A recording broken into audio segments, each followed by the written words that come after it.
And y'all know what it is. Another Woolly Mane production. Try. At first light, right before the sunset, beheld with my own eyes. Ah, but what a blessing. It's a new moon, the first crescent. We gon' share some mirth and some gladness. Ain't nobody stressing. Look, I was too focused on the ways of men. Had to refocus, turn my ways to him. Let's get it right, we ain't afraid of men. The kingdom is the goal, and yes, we aim to win. Our fathers watched to see the month begin. There must be light, the sea was groping, trying to make it in. Father, forgive us for this sin, cause we didn't know no better. Glad our fathers kept a record, this cannot be severed. Not the conjunction or the fool, it was in those letters. Not one jot, no one tittle, by the law we fed it. We'll probably get the kingdom faster if we work together. Glorified and it will never. We celebrate. Yo, Big Bo. Yes, sir. Yo. What we celebrate. And I want to take the opportunity right now to say all praise be to Yahweh, Bahasham, Hamashiach, Yahweh Shah. I'm going to say that one more time. All praise be to Yahweh, Bahasham, Hamashiach, Yahweh Shah. And we bless. The spirit of one of my dear brothers, Zabak, I want to say,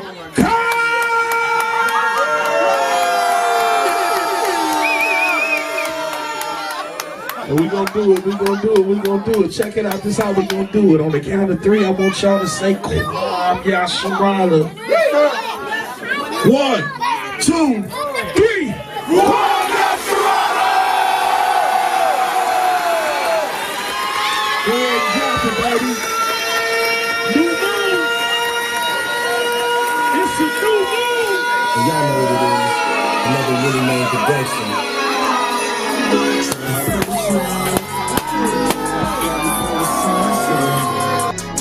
Beheld with my own eyes. Ah, but what a blessing. It's a new moon, the first crescent. We gon' share some mirth and some gladness. Ain't nobody stressing.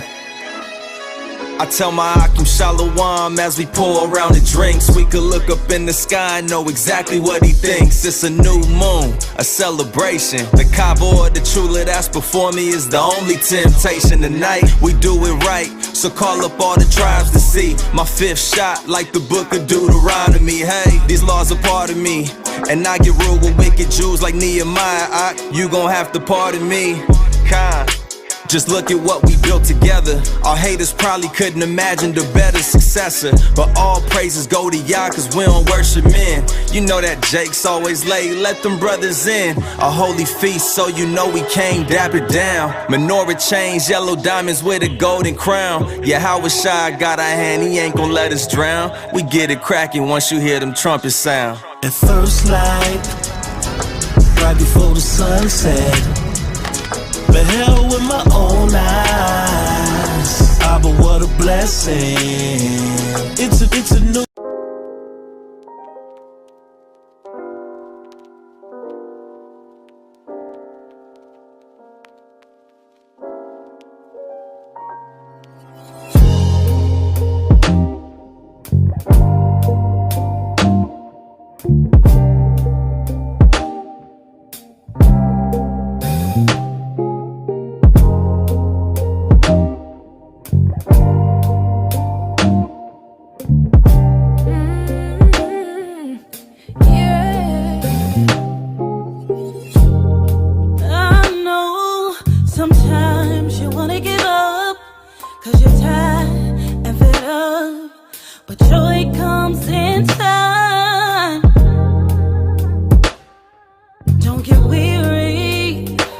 You gotta endure, cause one day you'll suffer no more. So he's standing, let him give you peace. Let his wisdom give you guidance.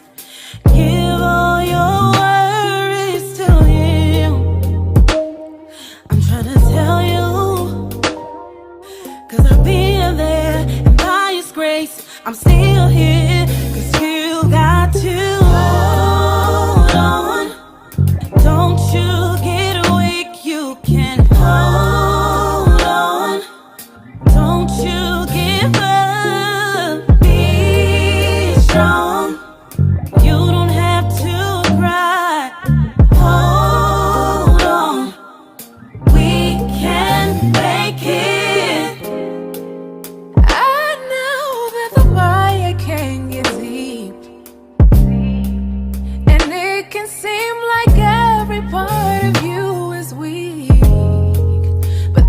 that's when he is strong. Just know it won't be long.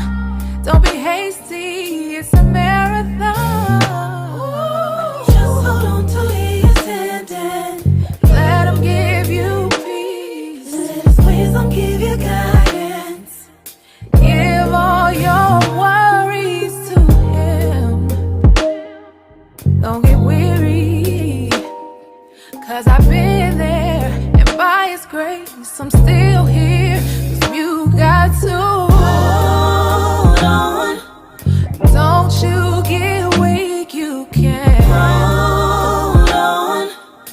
You're gonna make it. Be strong. You don't have to cry. Hold on. We can make it. Hold on. Hold on. Be strong. Hold on. Hold on. Be strong. Yeah. Yeah. Yeah. 'Cause he said in his word. Hold on. Cast your cares upon him. Hold on. Hold on. Be strong. We can make it. Hold on. Hold on. You can make it. Hold on. Gotta believe it. Be strong. Keep the faith. Keep the faith. Just hold on. Hold on. Yeah, yeah, yeah. Hold on. Yeah. Be strong. We can make it.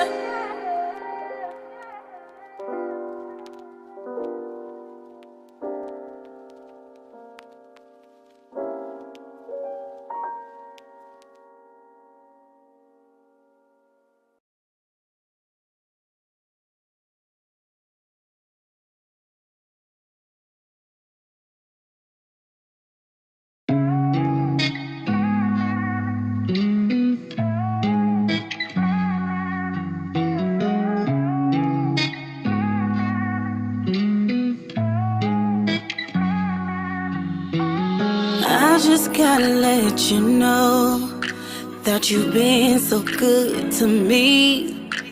And I know that I can't do it by myself. I need your love so desperately. It's been times I wanted to give up, but your words, they spoke to me. Fill my spirit, help me to believe, but sometimes I still get weak. I need you to fill me up, fill me up, until I overflow. The keeper of my way.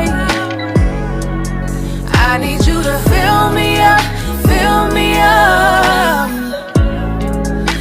I need your love always, so I won't go astray.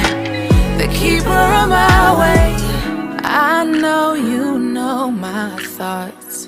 I know you know my flaws. Your love fills up every empty part of me that was hiding for so long. The love of my life, now I've evolved. I wanna be what you want, and by your strength I'll break down every wall. I need you to fill me up, fill me up, until I overflow. The keeper of my way, the keeper of my way. I need you to fill me up, fill me up. I need you, I need your love always, so I won't go astray. The keeper of my way. Can I get a witness? If you hear me say, if you feel me say, if you feel me say, yeah, yeah, yeah, yeah, yeah, yeah. Let me hear you say, yeah, yeah, yeah, yeah, yeah, yeah. I need you to fill me up, fill me up, until I overflow.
Shalom, shalom, Yasharallah. How sisters and brothers doing out there? That's good, all praises. And for those that are not doing good, man, you Israel, you should be doing good. You should know, we serving a sentence out here. But yeah, welcome to another session of Room 144. My name is Ashna Pash, and I got the brother Aman Allah here. We're going to cover this evening, as you can see in the title, it's Jeremiah 2, right? Why trimmest thou thy ways to seek love is what we're going into. So, we're going to get straight into the point. There's a lot of ways of covering this. And you could also, look at it as far as any time that you're not exactly focused on what the scriptures are telling you to do, you're trimming your ways. For the most part, when you look at the word, right, which is yatab, is to make good, to study out. Is there anything negative in that? No, right? With the exception of this passage here, though, in Jeremiah 2. In Jeremiah 2, let's go to it right quick and let's read it. Jeremiah 2 and 33. Excuse me. This is the book of Jeremiah 2 and verse 33? Yes, sir. And verse 33. Why trimmest thou thy ways to seek love? Therefore hast thou also taught the wicked ones thy ways. Look at that. So obviously it's not saying anything positive, right? It's asking Israel, because when you look in Jeremiah, man, Jeremiah, if you have any headings on your Bibles, my Bible, for example, it says backsliding Judah and Israel on that chapter, or the previous chapter. No, actually that chapter, Salakia, right? It talks about, have a nation changed gods? You heard that before, right? Most High asked the people of Israel, like, all these other nations, have they ever changed their gods? Which are no gods. Nope. They are loyal to those entities that have no meaning, have no value, have no power. Yet Israel, we have the Most High power, right? But we constantly go left, constantly search other methods, other ways. We seek for help. It says in Lamentations, we ask for help to a nation that hates us, right? A nation that has never had our best interests, or the slightest, right, good for us. They have never looked at like, oh, you know what, let's help Israel out. If it's not to benefit them, they're not messing with us. Contrary, they're doing the complete opposite, constantly trying to figure out how to destroy Israel. Psalms 83. Mic check. So now it said again, read 33 from the top. Come. Why trimmest thou thy ways to seek love? Therefore hast thou also taught the wicked ones thy ways.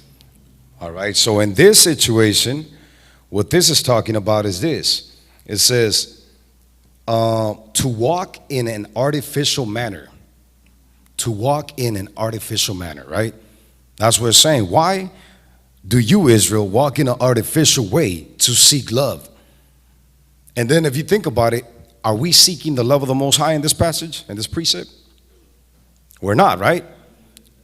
At all. So it's asking, why do you go in a false route, in a false way, in a false path direction, just to seek the acceptance of who? The world. That's really what it is. So then when we look at it for what it is, it's exactly that. Instead of pleasing the Most High, we want to go and be backsliding children, right? Whether Judah or Israel, and go and seek every other imagination, every other path but the Most High, but the laws. So then it goes into a little deeper sense of things. It goes in, says to walk in an artificial manner or light, right? Like a courtesan. A courtesan. Anybody know what that word is? What that means? Yeah, so it's basically, a harlot, which is how he describes us various times throughout the scriptures. It says, a woman who had sexual relationships with rich and powerful men for money. Think about it, though. It was the same way back then as it is now. Again, we covered time after time the industry. What do we seek? We're always chasing the bag, right? We're always chasing that money, that wealth. And for us to go and get that money, get that bag, what do? The scriptures say you got to sell your soul for the most part. That's not saying that Israel is going to be in impoverished conditions and that you're never going to have money to handle whatever. Because when you read the book of Acts, it said nobody lacked.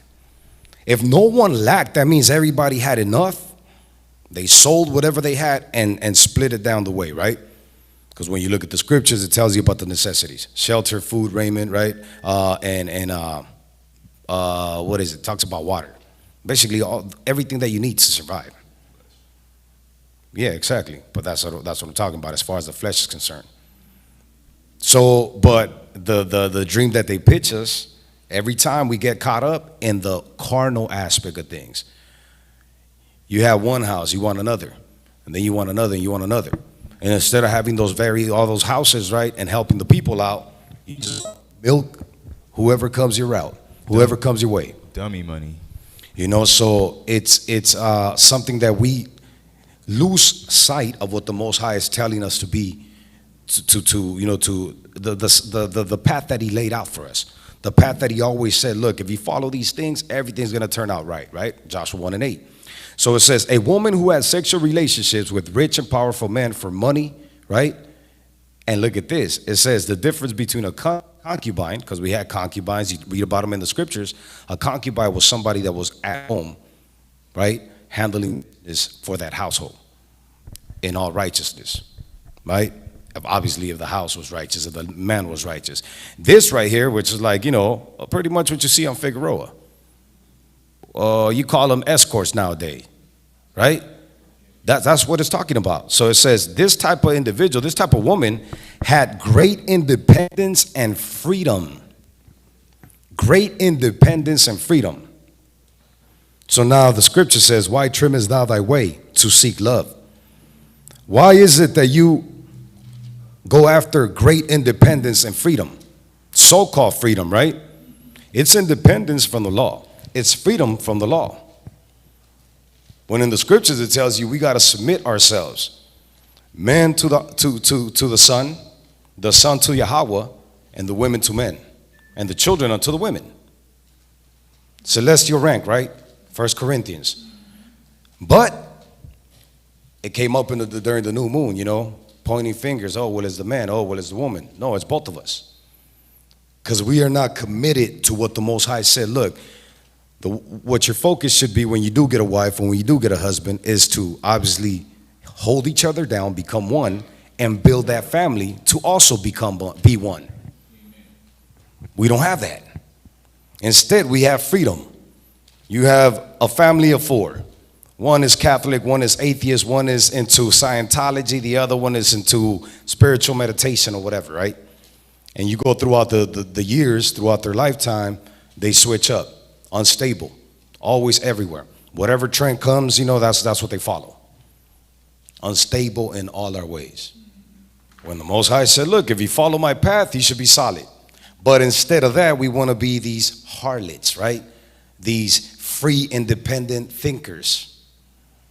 Because remember, the Most High, He likens Israel unto what? A woman, Jeremiah 6:2, right? So this is why He talks about it like this. He calls us, let's go there right quick. Let me get not 2. I want, it's going to be Micah. The book of Micah. Let me get, actually Hosea 4:15. The book of Hosea 4:15. We'll come back right now to Jeremiah and 15. Hosea 4:15. Though thou, Israel, play the harlot, yet let not Judah offend.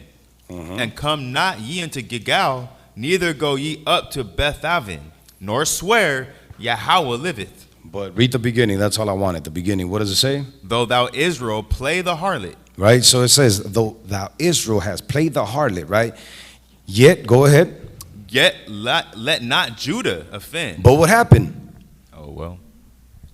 Did Judah not offend? So the Most High right there is like, look, that's why He said to Israel, to Judah actually, Leave Ephraim alone. Let him go. Let him go, because if you follow after their path, guess what? They're going to lead you into destruction, right? This is the same thing that comes through when Yahweh Shai is saying, look, within the family, only one is going to be saved, right? 2 from the city, 1 from a family. Is that what it says? Think about that. Think about that. So the whole time the scriptures letting you know, look, if one, and then he talks about the body. If the eye offends, pluck it out, right? Instead of the whole body getting corrupt, becoming corrupt, he says, no, take out the cancer, get rid of the cancer. That's why it's necessary to be in a congregation. That's why it's necessary to have laws and statutes, right? And judgment and what do you call it? Counsel in place. Because without that, you'd be hearing some stories in the nation of Israel, how it gets chaotic.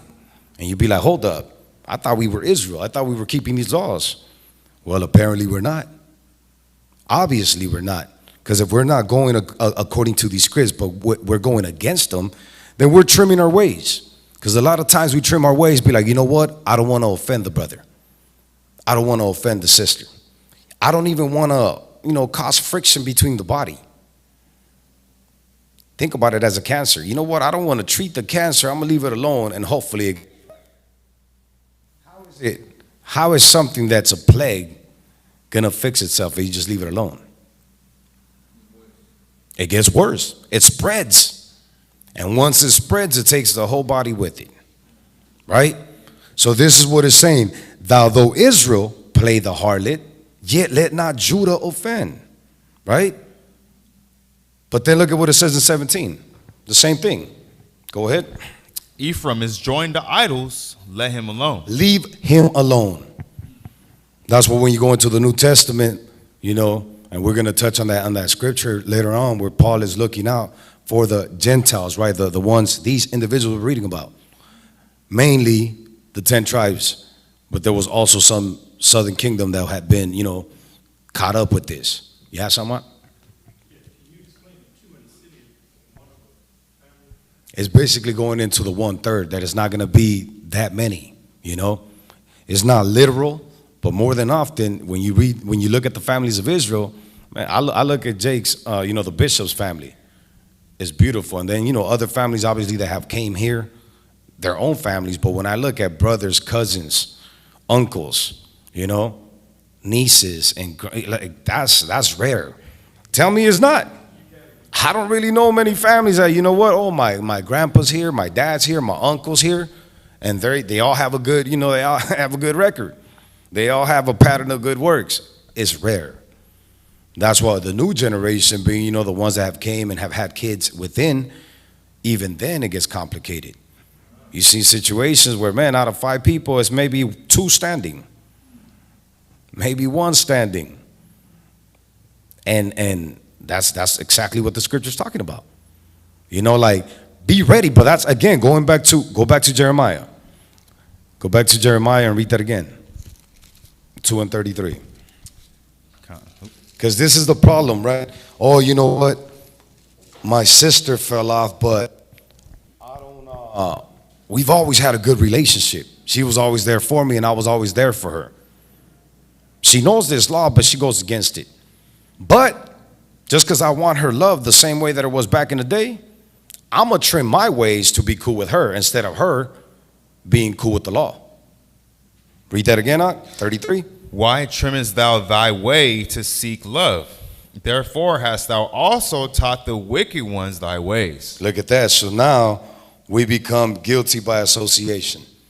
Because now we end up, oh, well, you know what? My sister, she's having a wedding. She's getting married. And, it's, let's say it's, for example, on one of the great feast days, right? It's on the, first day of Tabernacles. And instead of you keeping tabernacles with your family, with your people, you know what? I'm going to fly out and be out there doing that. When you should be like, look, if you want me to be part of your wedding, sis, let it not be on a Sabbath. Let it not be on any of these days. I could give you the calendar. Count me there if you respect this, because I'm standing on what the Most High is saying. I'm standing on what the Creator told us to do, right? All praises. But this is the stuff that we forget about. Oh, you know what? That's my favorite auntie. I'm bend my ways to go please the world. These are things that sometimes we forget about. You know, we are probably 3, 4, 5, however many years in the truth. And then all of a sudden we start thinking a little different. Yeah, you know what? It's not that big a deal. I've had 15 years of straight attending the Sabbath. What's one? Think about it though. What's one? Read in the scriptures. The Most High will show you what one is. The Most High will show you any time that we went against. Imagine the brothers that went in and lit up the wrong fire, the wrong incense. He put them out. We look at it like, damn, that's crazy. I don't want to serve a God like that. Well, don't. He don't need you either. But the judgment's still going to be the same, whether we believe it or not. He's like, look, I'm going to deal with you the same way. When the brothers went and tried to save the ark, they were not of the family, right? So then that's how we start understanding discipline. That's when we start understanding business. That's when we start understanding order and government. You know what? I'm not going to overtalk this brother because he is the leader. If I need to discuss something with the brother, let me do it in private. Also, like husband and wife. You know, your son, your daughter shouldn't come in front of you, in front of people, and cause a scene. It's like, nah, you know what, mom, come through. Let me talk to you right quick. And even then, respectfully.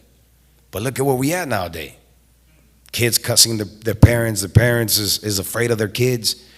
Oh, but you know, it's because it's my son. I love him. He don't mean no harm. All right, whatever then. Say that to the Most High.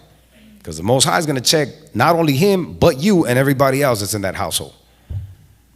That's why when we start seeing these things, you go to Thessalonians, you go to Matthew 18.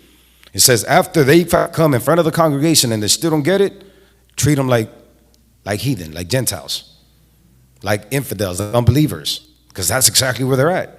Oh yeah, I hear the law, but you know what? I'm cool with that. I don't think it's that serious. And then this is where we start creating again. We're going to go into Jeremiah in a minute. Go to Jeremiah 18, as a matter of fact. Jeremiah 18, we're going to read 11. There's a good example of what that looks like. Nothing new under the sun. So when you look at this chapter, right, and all of Jeremiah, man, Jeremiah is talking about, it breaks down a stubborn nation, Israel. No matter how many warnings the Most High gave Israel answered with what we're going to read in a minute. But this is what it's talking about, right? Let's go ahead and read that out. Jeremiah 18:11. Now therefore go to, speak to the men of Judah and to the inhabitants of Jerusalem. So right, Salakia, right before that, when you read 6 down to 10, it's talking about the Most High being the creator, right?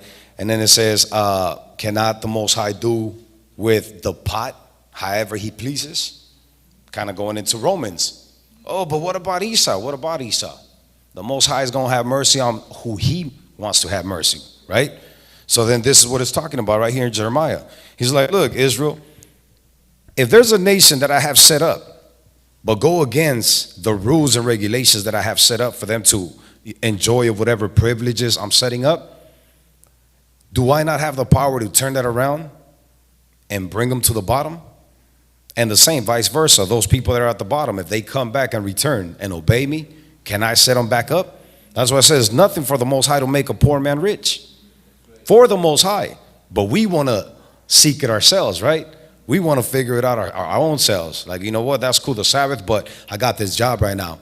And I got to work 7 days a week for the first 90 days. And hopefully after that, you know, they'll give me the Sabbath off. Where is our heart? Not with the Most High. Where is our faith? We don't have any. And then it might be a year that supposedly things are good and a whole lifetime of just tribulations and trials. And you are here still trying to figure it out. That's how things work. But we're so caught up in our own mind that we don't see the reality for what it is, right? So then after saying that, he said this right here to Jeremiah. Go ahead. Okay. Now therefore go to, speak to the men of Judah and to the inhabitants of Jerusalem, saying, thus saith the Lord, behold, I frame evil against you. Look at this. That's deep right there. This is what we're supposed to be telling our people. Instead of trimming our ways, and also, again, have a method of doing it, right? Because you can't just come, you're not to trim your ways, right? But be wise on how you feed it to the people, how you go fishing. Sometimes we want to come through and point fingers and think people are going to listen to that. Nah, that's not the way it works. That's not how anything's ever worked, right? But this is what you need to tell them. Because remember, after, it wasn't the first time. Most High was letting them know, like, look, go talk to him, Jeremiah. Go talk to him, Jeremiah. So now it's like, look, read that part again, Ak?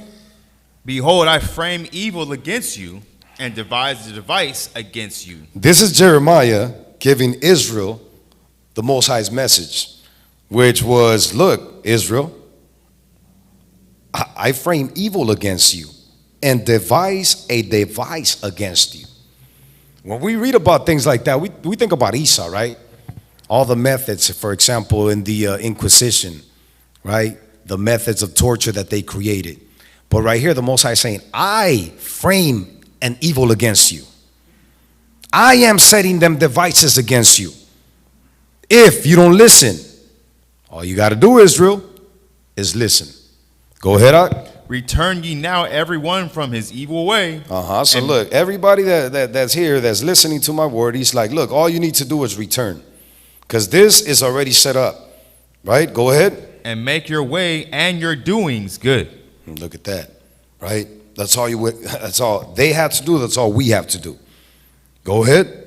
And they said, look at this. Pay attention. Go ahead. They said, there is no hope, but we will walk after our own devices. No. And we will everyone do the imaginations of his evil heart. Right? Yeah, that face, Ak. But that's what we do as a nation. We come through with correction. Here he goes again. Why you always think you're better than me? What makes you think that you on point? But look at what you did. Remember 10 years ago you did this. Remember 5 years ago you did this. Okay, but look at what I'm telling you right now. And even then, go back to Matthew 23. Still, if it's according to the law, hey, do what the law says. If you want to see if I have an evil record, don't do what I've done. But if I'm telling you what I'm telling you here, right, do that. But that, again, like we spoke about during the new moon, we got to make sure that we're good examples because it hits better. You look at brothers, Mr. Benson comes and tells me something, the elders come and tell me something, I'm like, okay, cool. You know what? I mean, pretty much everybody in here, it's like, all right, I'll listen. But if you got people that's just out there running wild and then want to give you some advice, it sounds like you take it a little different, right? But imagine if it's scriptural, though. You have conversations with people that are not following the law, but will tell you something in the law. And you'd be like, yeah, you know what? Yeah, that wasn't even them. That was the Most High talking to me through them. But either way, right here, the Most High is through the prophet, right? Jeremiah, and they said there is no hope. Again, verse 12. And they said there is no hope, but we will walk after our own devices, and we will everyone do the imagination of his evil heart. So there comes, these terms that we have nowadays, right? All these plagues and all these disorders that they give us. All those disorders are basically disobedience towards the Most High. When we know that something is evil for us, we know that, but we still chase that. That's the issues that Israel deals with. But now in America, in the United States, they give them, these fancy names, and they give you what to treat it? Drugs. Not even holistic medicine, right? But they give you drugs that makes them money, that benefits them. So you see the whole situation, like this is what the Most High said, look, I frame evil against you and devise a device against you. Esau's wicked. No, brother and sister, your forefathers and maybe you at this moment still continue to be wicked. And that's why we in the situation we in. Because we continue to trim our ways instead of going in the path that the Most High gave us. Cognitive dissonance. Right? What is that? We hear these things like what? It's just all these terms that you hear about. Oh, what is the other one? There's so many of them. It's so many. Bipolar. Yeah, he said that. It's so many things that you go down the list. It's never ending, right? But these things are literally what we're reading about right here. Most High is through the prophet. Look, this is what it is. Israel's like, nah, you know what? That's cool and all, but let's continue to read to just show you how far gone our people be. Because it's to the point where it's like, you know, I know if I smoke daily and if I drink daily and if I'm out here fornicating, is there going to be a good outcome for me? And every song and every conversation that I have is about going against my brothers and my sisters, taking my sisters down, taking my brother's wife down and giving it back and bragging about, like, everything is so corrupt. But we still we still talk about, you know, the black community, who knows who, instead of being upset at ourselves, because we're the ones allowing these things. You look at the other nations, the way they work, they don't work like us. They actually work with each other. We destroy each other. And then this whole conversation comes up. No, I don't think it's like that. It's the ways, you know, the powers that be. Yeah, of course, but the powers that be, the Most High is telling you, I'm devising this device against you, since you don't want to pay attention, since you don't want to obey. But let's continue with this chapter. Look, go ahead and read 13. 18 and 13? Yes, sir. Okay. Therefore, thus saith the Lord, ask ye now among the heathen, who hath heard such things? The virgin of Israel hath done a very horrible thing. Imagine that. Most High is basically like letting them know, look, you are right now acting worse than these other nations. That's when you look in in Corinthians, right? What is it, Corinthians 5, I believe it is? Where Paul was like, damn, you guys is acting way out of pocket. The heathen are not even doing this. You guys are taking concubines of your father's concubines, and taking them for yourself. Y'all remember that, right? Yeah, but the whole church in Corinth was doing that. Paul's like, look, I don't even know why you calling me. Well, he wasn't. Why you writing to me? He wrote him back like, look, here's the letter. I ain't even, look, you should be mourning for that brother and that sister. I don't even know why you reaching out. Like, really, what do you want me to do? Oh, you know what? Pardon them. They didn't know no better. That's how heavy stuff should be and how it is, but we don't consider it. We always want to bend the rules to try to please men and please women, right?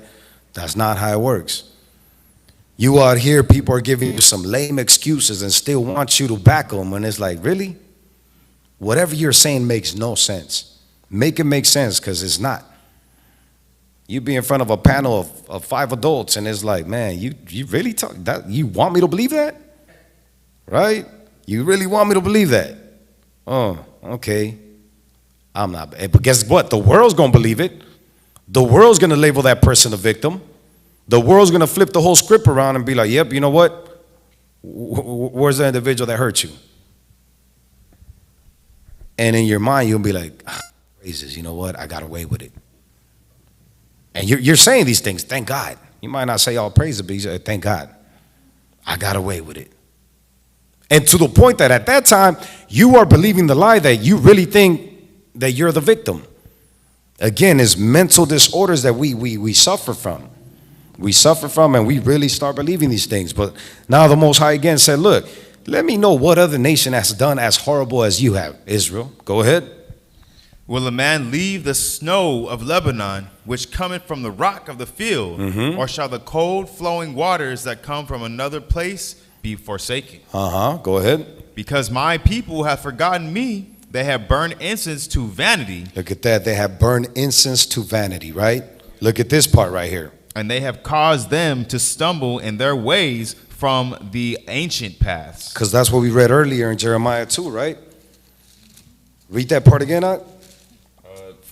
For they have caused them to stumble in their ways from the ancient paths. From the ancient paths, which is the law. And 33 it says, why trimmest thou thy way to seek love, Israel, right? Therefore hast thou also taught the wicked ones thy ways. Think about that. It's like the nations are learning from Israel now. And not the right ways, but the wicked ways. And along the you know, also, as well as the wicked ones of Israel. That's why you see everything nowadays. Back in the day, you were able to distinguish people by the way they spoke, you know, the culture. Now it's just, again, a melting pot is where we live at. You listen to some music sometimes, oh, what's that Jake's name? It's a whole Edomite. Oh, what happened? Okay, I guess. And that's just an example how everything is just becoming more confusing daily, right? And it's difficult for you to distinguish things if you're not locked in the spirit. If you're not locked in the spirit, you'd be out here confused in the world, trying to figure things out. Imagine you heard about the sister that took her family out and took herself out during the eclipse here in Southern California, which was a witch and had I don't know how many thousands of followers. Think about that. This is what Jeremiah just said right now. What'd you say? Imagine that. Thousands of followers. And she was out here selling sound bites to, help the people find comfort. What is that? But this is the stupidity that we responded right here. You know what, Jeremiah? We're going to do our own way. And each one of us is going to follow our own imagination. When we seek comfort, we're going to call the witch lady. And we're going to buy some sound bites from her. No disrespect to the family, but it is what it is. It's nonsense. And we condone these things. And then when you hear brothers speaking on the corners or throughout these, social medias, them people are crazy. They don't know what they're talking about. They're in a cult. They're fanatics. No, we're prisoners of Christ that are trying to do exactly what the Most High requires of us. And in doing that, we got to check each other. We're going to check people. Check our nation if we really care about them, right? So continue on, huh? Khan. And shall the cold flowing waters that come from another 15, place. you're good at 15. Khan.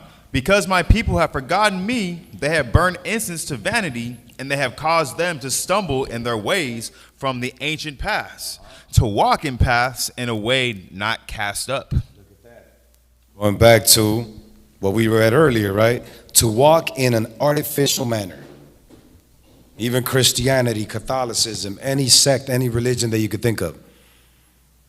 You think you're serving God, you think you're serving Christ, but you're not. You're walking in an artificial way, in a fake path. You're fooling yourself. It's not what we read about in the scriptures.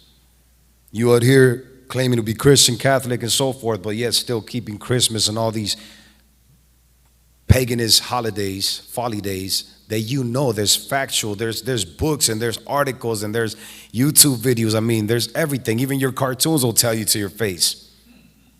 Right? But you still don't want to believe it. Why? Because we suffer for what we're reading about right here. Go ahead, continue on. To make their land desolate and a perpetual hissing. Everyone that passeth thereby shall be astonished and wag his head. Look at that. Let me get Lamentations right quick so we can see how people be looking at us. It's like Lamentations 2. Right before Ezekiel. Lamentations 2 and 15. Lamentations 2 and 15. All that pass by clap their hands at thee. Look at this, right?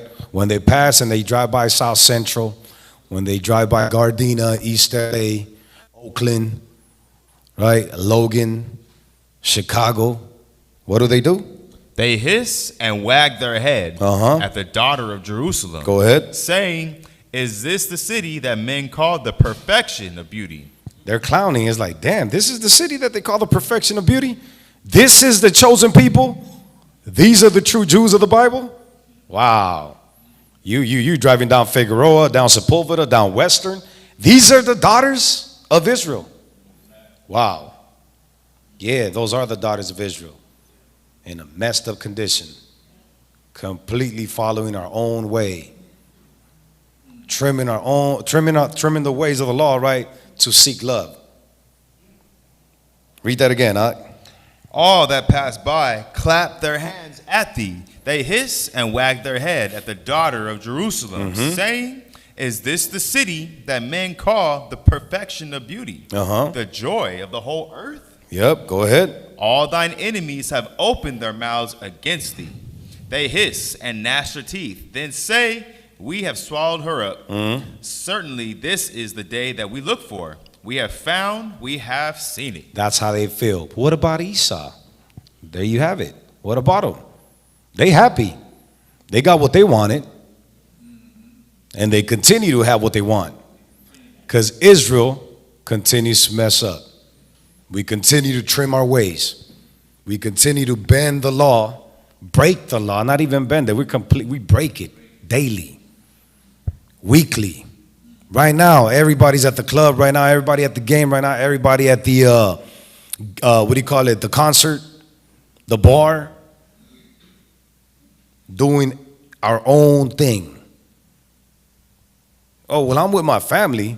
And is your family in the law? No. What are they doing? I mean, they doing this and that, but me, I'm just here because, we're family. Oh, okay, tell that to the Most High.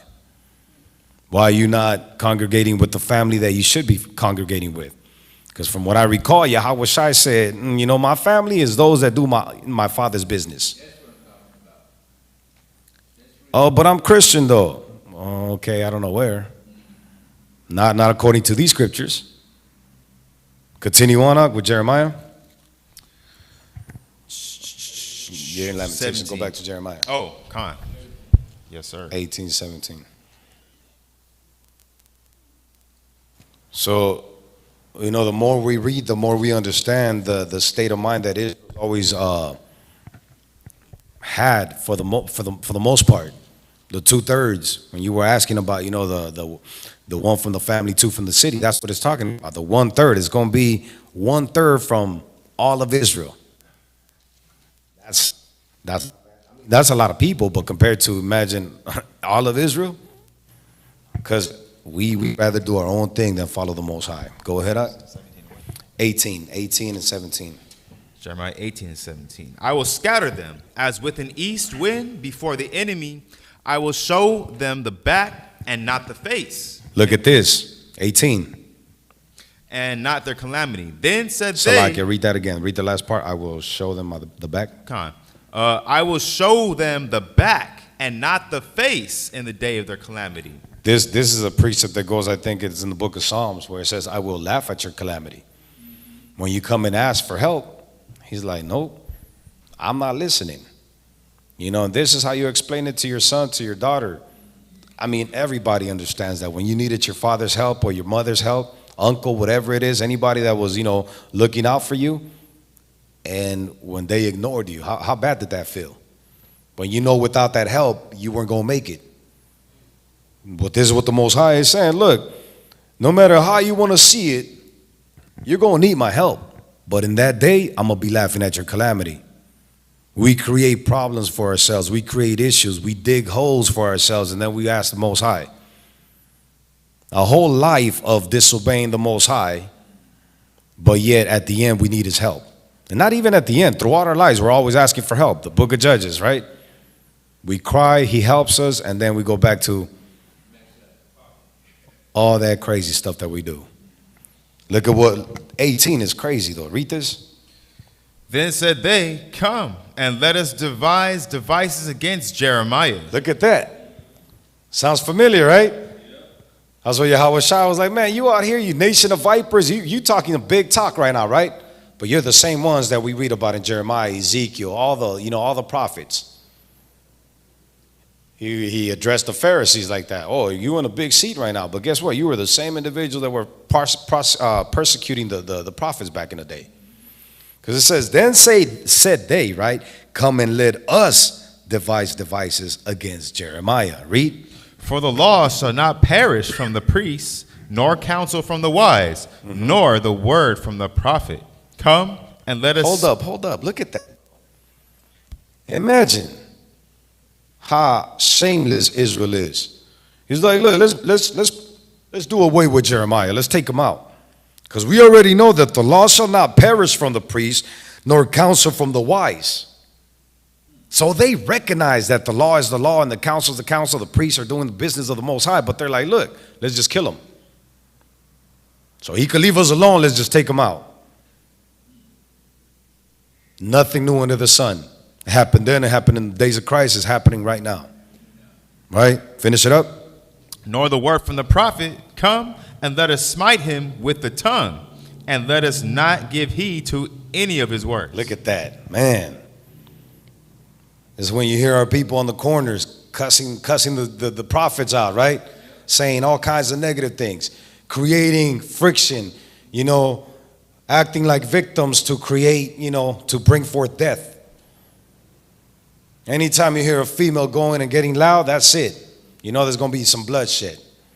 It's rare that the blood, that blood is not shed when that chaotic situation arises, right? So then they said that, and then they said, and let us not give heed to any of his words.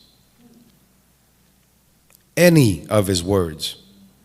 You talk to Israel, oh yeah, you know what, that's cool, brother, but actually what I think is this. I see life like this. We all have had them encounters, right? And you're looking at them, and you look at their lifestyle, and you look at the fruits that they bear. Like, damn, brother, you 27, 23, 24, and really think you're on the right path, right? I'm just looking out because I care for you, brother. I know you Israel. Look, I'm not forcing anything upon you, but look, if you go this route and do this, your life is going to be better. It's been proven time after time. Oh, nah, that's cool, I'm going to do me. That's what Israel always says. You know what? I'm going to do my own thing. This is what they said. Look, let's not listen, take heed to any of his words. Right? So what this is basically, Israel being a complete narcissist. Because that's, another term that, is commonly known nowadays. And when you look at it, it's something that was prophesied that it was going to happen in the last days. Go to Timothy.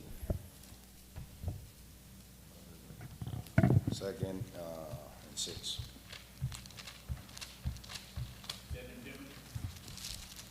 Yeah, let me get it right quick. 2 Timothy 3:1. No, Yes, sir. 2 Timothy chapter 3 and verse 1. This also know that in the last days perilous times shall come. Listen to that, right? So it was prophesied. It said, know this also, that in the last days, these dangerous times are going to come.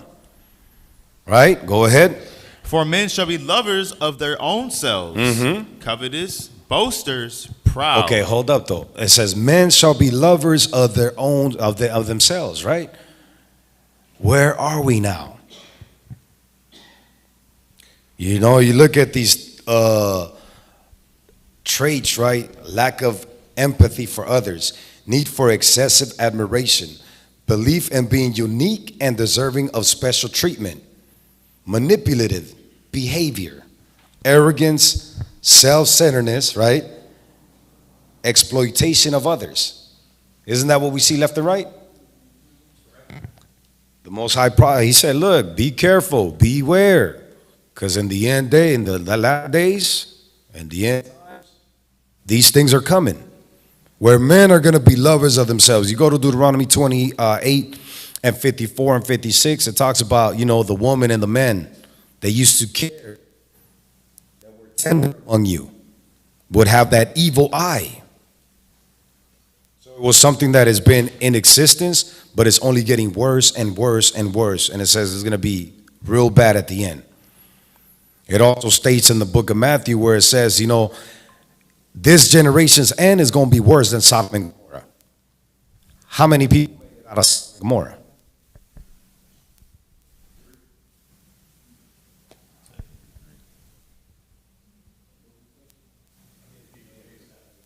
Four, one look back, two daughters and Lot, right? And the scripture says this generation's end is going to be worse. The judgment for us is going to be worse than Sodom and Gomorrah. Just to show you, I mean, that was bad. I don't know how worse it could get, right? But it's just letting you know, look, listen, pay attention, right? Because lovers of themselves, they're not caring for anybody else. You're just looking at your own interests. That's what we hear about. We don't realize we're victims to it. We out here making track after track, song after song, movies, videos. Our women, our men, our little ones nowadays, like, look, I'm better than you. That's all you hear. I'm better than you. I'm better than you. I'm better than you. And what? In wickedness? No, that's all it is. In wickedness, maybe change, brother. It's not going to be good. And the Most High is going to bring that vengeance upon you. Next thing you know, man, you're going to have a real bad end. And not only then, but the second death, when that comes, forget about it. Forget about it. It says it in the scriptures. Revelations 20. That's crazy. That's some make-believe type stuff. Okay. See you then.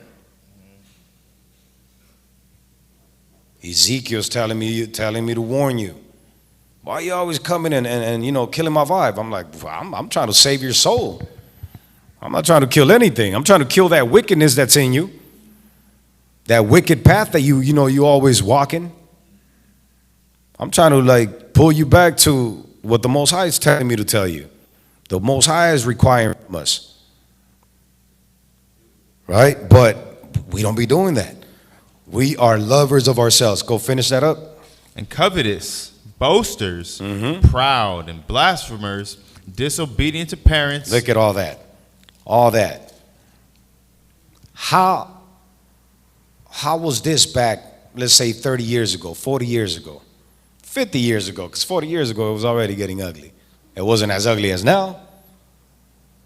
But you go back to the 90s, the 80s, it was still some type of respect back then. You look at the generation from like late 90s and into the 2000s, man, it got real ugly, right? No respect. And again, you see our parents trimming their ways to be in peace in the household.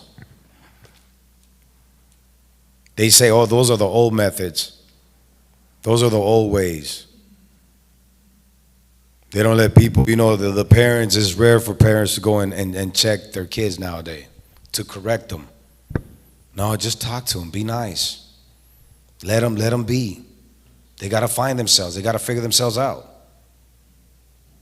Okay. Crazy. Most High says, when you get a possession, make sure you take care of it. If you don't take care of it, guess what? It's going to get got. And that's what we're allowing on the daily. We're allowing the enemy to get, to take over our children. Not only our children, but every one of us, if we're not, in line with these scriptures.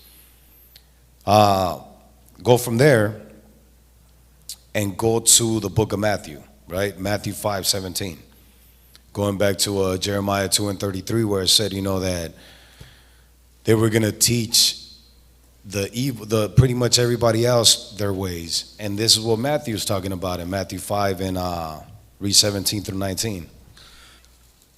Think not that I am come to destroy the law or the prophets. I am not come to destroy, but to fulfill. So he's like, look, I'm not coming through to do away with discipline and obedience and correction, because that's what you read about in the prophets. That's what the law is about. How to respect the Most High and how to respect humanity. Right? So he's like, don't think that I come to do that, like you Christians think nowadays. No, I'm not here for that. But go ahead. For verily I say unto you, till heaven and earth pass, one jot or one tittle shall in no wise pass from the law. So look at that. He said, understand that while the sun is still up there, right, these laws are still applied. I don't see how you get something else from this. Go ahead. Till all be fulfilled. Till all be fulfilled. Till all be fulfilled. Till all be fulfilled. Go ahead. Whosoever therefore shall break one of these least commandments and shall teach men so. There we go again, right? Whosoever therefore shall break one of these least commandments. Oh, you know, it's not that important to wear fringes, to, you know, keep a beard, to not eat pork and look at all the ingredients. I mean, those are the least commandments when you think about them. We're not even doing that. We're teaching people the worst of sin, right? When you look at it. We out here talking about, you already know, things like adultery, things like fornication, things like, you know, coveting, robbing people, robbing each other, taking each other's life. Those are not sins that are like easily forgiven. They're punishable by death. And he's right here stressing, he's saying, look, even the least commandments, if you teach men to do so, go ahead. He shall be called the least in the kingdom of heaven. Shall be called nothing in the kingdom of heaven, right? Go ahead. But whosoever shall do and teach them, the same shall be called great in the kingdom of heaven. Exactly, because remember, with the Most High, there's no in between. Either you in or you out. People get caught up. Oh, well, you know what? If I'm doing that, at least I'll be a security guard in the kingdom of heaven. That's the reason behind Israel. At least I'll open the door. Like, really? What makes you think that the Most High is going to allow, when he already, all throughout the scriptures, talks about, you know, 1 from the family, 2 from the city, 1/3. What does he talk about? The just? Well, How they're going to be. Imagine that. That's like when there's a drought and you got to ration things out. It's like, look, it's going to be a few. Esdras talks about it. He said, this earth is for a lot of people. The next one is but for a few. And that's what it says. They got to come in one at a time. That straight and narrow path. If you go left or right, you're done. That's what the Most High Son is telling us. Look, if you go ahead and teach men to go and break my law, then you're not going to be any in the kingdom. You and that blood is going to be on you, because we read about that in the scriptures before, in the prophets. And you read about it again in the same book of Revelation, 22 and 20. It tells us that we're going to be judged according to our works, according to our actions. So why are we trimming our ways out here? To seek fake love. It's a mental condition. Deuteronomy 28 and 28. It tells you that we're full of madness. We're crazy. We're delusional. But yet, we have created these artificial realities, right? I know that don't make no sense. But that's really where we at, though. Right? We really think that we're doing something when we're not. We're not at all being obedient unto the Most High. So one of the couple of things that I was looking at, right, was we seen the selfish mentality of people, right? The lack of empathy, need of excessive admiration, all the things that we know about, arrogance, self-centered, people that are self-centered. The opposite is that for you to be a good leader, it says leaders should have integrity, innovation, vision, passion, communication, self-awareness, empathy, courage, and the list goes on. But just those few things, if we focus on having these things, imagine how beneficial we end up being for the nation. Instead of just constantly focusing on us, which is what we hear about left and right, sometimes people just need to be heard, you know? They need to, that's counsel right there. You're going through things. A lot of us just hold things within us, and then we end up with all these illnesses. My grandma used to say that, man, you hold it within you, it's gonna kill you. And it's killed a lot of our people. Because you never really come across somebody that you could actually, you know, open up with and actually get some good counsel. And you be out here, and then we come, you know, to a conclusion where it's like, you know what, I'm gonna just keep it to myself.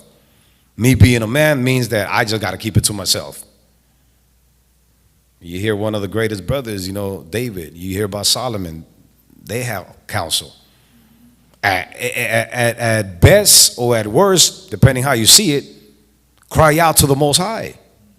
Because sometimes we don't even feel capable of doing that. Cry out to the Most High. But sometimes we in such conditions, we're walking in these fake paths that, that guilt hits us. Like, yeah, you know what? I can't go and ask the Most High. I can't talk to the Most High because I know I haven't been right in the eyes of the Most High.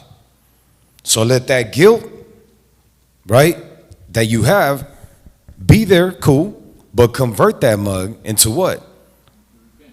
Repentance. And then with that repentance, guess what you get?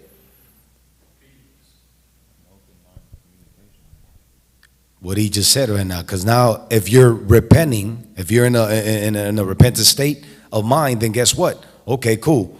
That means you're not doing the things that you were doing previously, right? So now guess what? You're able to go ahead and talk to Yahweh Shai to get that message to the Most High. Because we know that. We read those scriptures constantly.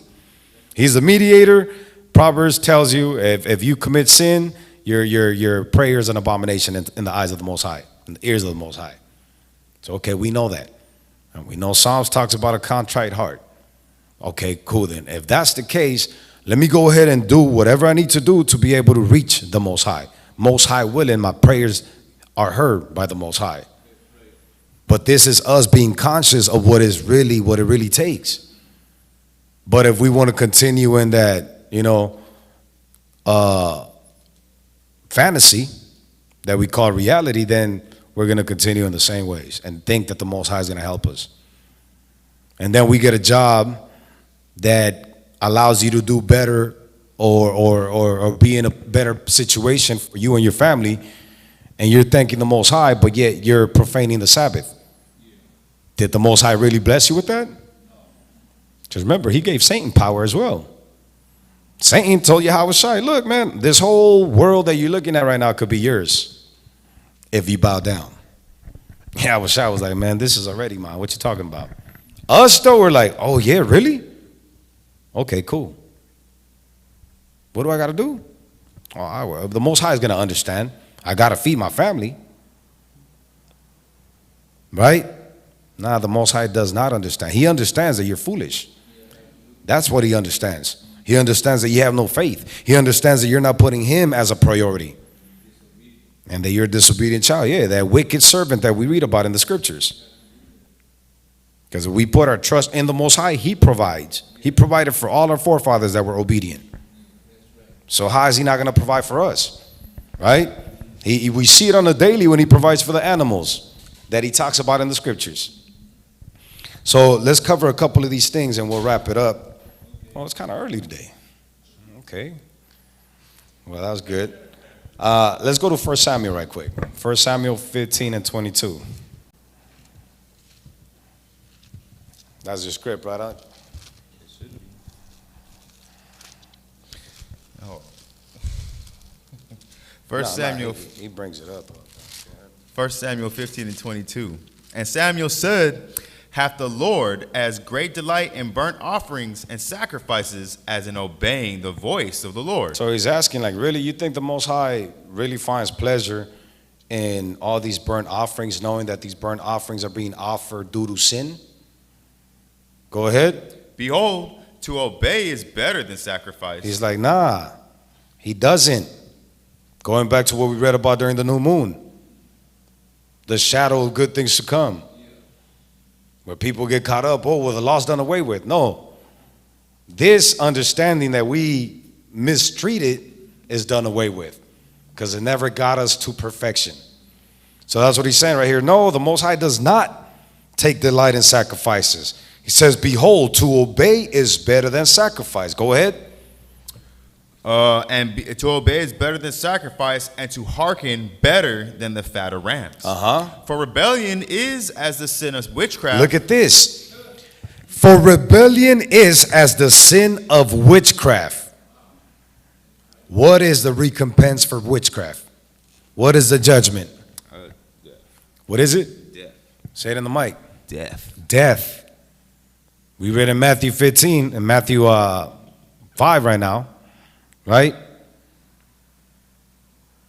Not Matthew. Yeah, Matthew 5. We read about, teaching these least commandments, teaching how, going against these least commandments, how you're going to end up in a jacked up situation. So now right here is telling you, look, for rebellion Rebellion alone, he summed it all up.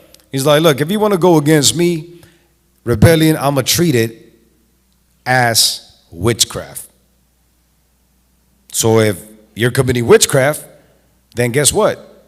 You're worthy of death. Go ahead. And stubbornness is as iniquity and idolatry.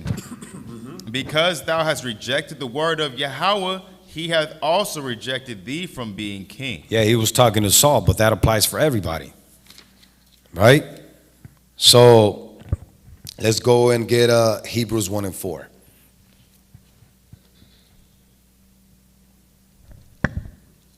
Because what is the benefit, right? Not Salakia, not Hebrews, Habakkuk 1 and 4. Habakkuk. After Amos, Nahum, then Habakkuk. 1 and 4. This is what we got to look at, because we want our nation to be built, right? But a lot of times we just sit on the sidelines. A lot of times we look at things that are happening, but we say not one word. And that's why people have issues with certain people, because they don't hold their tongue. And I don't mean holding their tongue, because they don't know how to control their tongue. They don't hold their tongue to bring forth correction. Look at what it says right here in the scriptures. Go ahead. Therefore, the law is slack. 1 and 4. The law is slack, and judgment doth never go forth. You hear that? Therefore, the law is slack. When you have questions whether you're in a righteous congregation, amongst righteous people, in a righteous family, which is going to be the factor that's going to allow you to determine whether you want to stay there, not whether you want to, whether you should stay there or not. You got to look at this. You got to look for this right here. It says, therefore the law is slack. Okay, let me look around. Is the law slacked here? This brother did this, and that sister did this to the other sister. And from what I'm reading, that's against the law. But nobody said anything. And also, did you say something? Or is that something that, according to the government and the body that you're a part of, don't worry about it. The Most High will come through and judge it. Is that what the Bible tells us? Nope. It's better for us to judge each other than to fall in the hands of the Most High. That's the whole point. That's the whole point that he was trying to tell, Cain about Abel and vice versa. It's like, look, you guys check each other. It's like the parents, like, look, y'all figure it out. Because once I come in the room, everybody catching it. You guys know better. You as the older brother, the oldest sibling, you should know what they need to be doing. And you appear as a sibling like, damn, but I'm not the parent. Yeah, but you know better, so handle it. Yeah, Howard looks at it the same way, like, okay, oh, you don't want to deal and correct each other? All right. I'm going to give you some time, but once I come into the picture, who's going to free you from his clutches? Nobody. So it says, therefore the law is slack. Go ahead.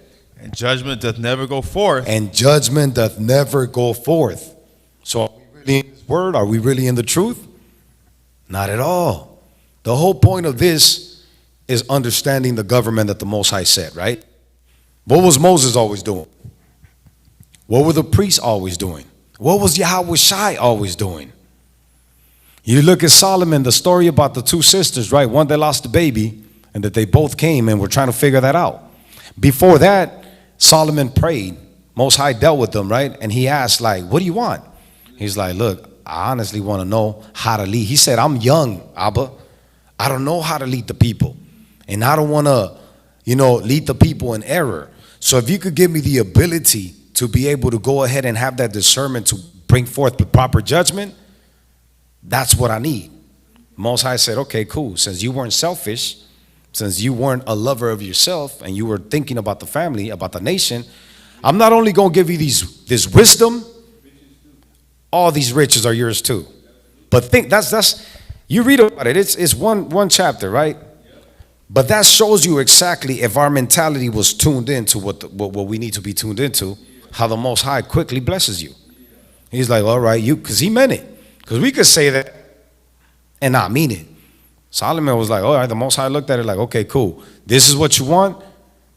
The fact that you weren't selfish here, I'm going to give you all this wisdom to the point that says that there was no other king like him and all these riches.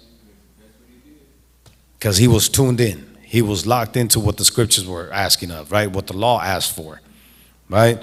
So it said, therefore the law is slack and judgment doth never go forth. Go ahead. For the wicked doth compass about the righteous. Therefore wrong judgment proceedeth. Oh, judgment does come forth, right? But it's the wrong judgment. You know what? That's my brother. That's my cousin. Oh, that's my homie right there. You know what? So, although I know that's what the outcome should be, we're going to rule against this person, boot them out, keep him. And you look at that. You look at that in the church. You look at that in politics. It's not about reality. It's about just who's who. But the truth is not ever there. Exact, man. That's what it's talking about right here. It says the law is slack and judgment doth never go forth, right? For the wicked doth compass. Yeah, the wicked are the rulers now. About the righteous, therefore wrong judgment proceedeth. That's in every situation. Especially in churches, people have a habit of, instead of speaking to you about the matter, they'd rather treat you a certain way and figure you should know better. Yeah, that's why They communication. should speak to you, Con. clear the whole air. Yep, look, that's another thing we're going to touch on in a minute. Because that's one thing that even in Israel we lack, which is communication. Remember, trades of leaders, and these are just a few, right? Integrity, innovation, vision, passion, communication, self-awareness, empathy, courage, and the list goes on, right? But remember, communication is key. We were talking about it. We talk about it often. You know, if I have an issue with Izar, but I tell him, I tell you, I tell everybody else but Izar, are we ever going to fix the situation? He don't even know that I have an issue with him. But everybody else does. Yeah, when I see him, Shalom, how you doing, brother? The communication is not there. Or actually, the communication is there as in a form of gossip. But the actual communication that is necessary is not there. This happens again and again in our relationships. We talk about pointless stuff because we don't want to address the real issues. When we address the real issues, we become combative. Nah, we start attacking each other. That's why it's necessary. The way we approach things, there's an art to it. There's an art to it. And that's, you know, when you understand and read about leadership, not you know, you just can't become a leader from one day to another. They're not a right leader, at least. Right? But then again, that's what it says right there. The wrong judgment proceedeth. Let me get the next one. Let me get Ephesians 2:17. So going back to the part that it said, you know, this individual had great independence and freedom. Great independence and freedom. Look at what Ephesians talks about. Ephesians 2:17, and came and preached. Read 11 right quick. Wherefore remember that ye being in times past Gentiles in the flesh, Look at that, right? who are called uncircumcision by that which is called the circumcision. So we were Gentiles in the flesh. We had no hope. We were free, right? We were independent and full of freedom. We were out doing whatever we please. Whatever our imagination told us to, that's what we did. Right? Whatever we imagined, that's where we were at, right? So it says back in the day, that's where you were at. Now go to 17. 17. And came and preached peace to you which were afar off, and to them that were nigh. For through him we both have access by one Spirit. So it's talking about the circumcision and the uncircumcision. You know, the Jew that was in Israel and the others that were scattered, right? So it says, now therefore, through him, right, we both have access by one Spirit unto the Father. Go ahead. Now therefore ye are no more strangers and foreigners, but fellow citizens. Listen to this, right? Ye are no longer those females that were just running wild, right? With no hope. but now are what? fellow citizens Go ahead. with the saints. With the saints. So just to show you, just because you're Israel, you're not Israel. Or you're not of Israel. A gang of us out here are Israel. But we're not moving according to the way that Israel should be moving. Right? So it's letting you know, look, now you guys are no longer foreigners, but fellow citizens with the saints. Psalms tells you who the saints are, right? Israelites. Go ahead. And of the household of God. And of the household of God. Because now you're no longer trimming your ways. You're coming back to the actual way, the actual path, the actual light. Right? So it says, and now you are of the household of the Most High. Go ahead. And are built upon the foundation of the apostles and the prophets, Jesus Christ himself being the chief cornerstone. Go ahead. In whom all the building fitly framed together groweth unto an holy temple in Yahweh. Look at that. Fitly, right? In whom all the building fitly formed together groweth unto a holy temple in the Lord, right? Go ahead. In whom ye also are builded together for an habitation of God through the Spirit. And this, now we get to the point. Chapter 3, go ahead. For this cause, I, Paul, the prisoner of Yahweh Shai, for you Gentiles. That part right there. The prisoner of Yahweh Shai. Instead of being free and independent, that freedom and that independence is not going to get us anywhere. Because we think we're free, but we're not. We're not. And he's telling you right here, for this cause, I, Paul, the prisoner of Hamashiach Yahweh Shai, for you Gentiles. Imagine the stuff that we deal with. We hardly have time to do what we want to do out of the love that we have for the nation. All praises is a privilege. Because that builds discipline. That shows you not to be selfish. That's like, oh, you know what? I got this to do. I got to handle this. I got to deal with this brother. I got to deal with this sister. I got to make these proper moves to be able to have time to be here at this time. Yeah, we're prisoners of Christ. Right?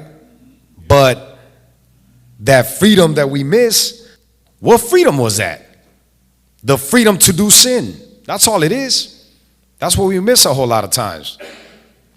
Oh, you know what? Right now I could be at the concert. Right now I could be at the club. Right now I could be at the strip club. Right now, man, I could just do whatever. I could be free. I could be free from this law, free from Christ, and do my own will. But our people don't see it like that, you know?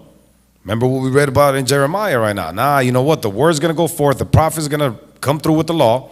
Let's kill Jeremiah. And that's what the other nations look at. Like, nah, you know what? These Israelites, man, there they go again. Let's take them out. It gets to a point where, like, you know what? That's it. We got to shed blood. We got to take them out. Because as long as they're alive, they're going to go ahead and be prisoners of Christ and bring forth the understanding that needs to be brought forth, right? Let's go from there. Let's go to 2 Corinthians. But this is what we can't forget right here. 2 Corinthians 17 and 22. Because that's a lot of times what happens. You'd be like, man, you know what? We only live once. My kids are getting old. My parents are getting older. I still want to have that relationship with them. I still want to do this. I still want to do that. I want to partake of the, you know, I know they're meeting up for Christmas, but I'm really not keeping Christmas. So I'm pretty sure God is going to be cool with it.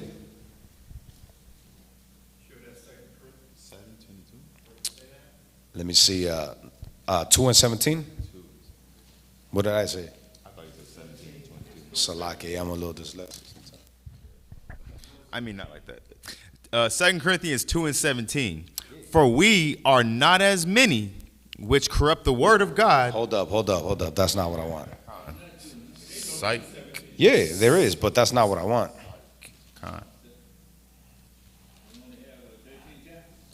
That's why 2 and 17, but that's not what I want. Hold up. Let me get it right quick. Let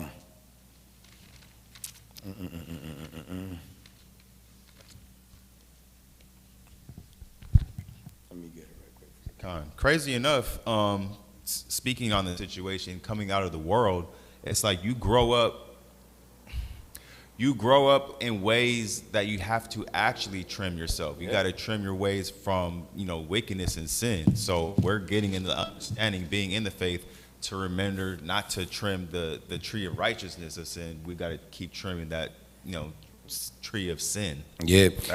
That's the point. And it's a trip that you brought that out, because that was what I was trying to say earlier. When you read about trimming in the scriptures, it's always something positive. It says prune, right? When you think about, husbandry and stuff like that, you always do that to create more life. So that's what I'm saying. With the exception of Jeremiah 2:33, it's always a positive thing. Yatab, to study out, right? To make good. With the exception of that precept right there.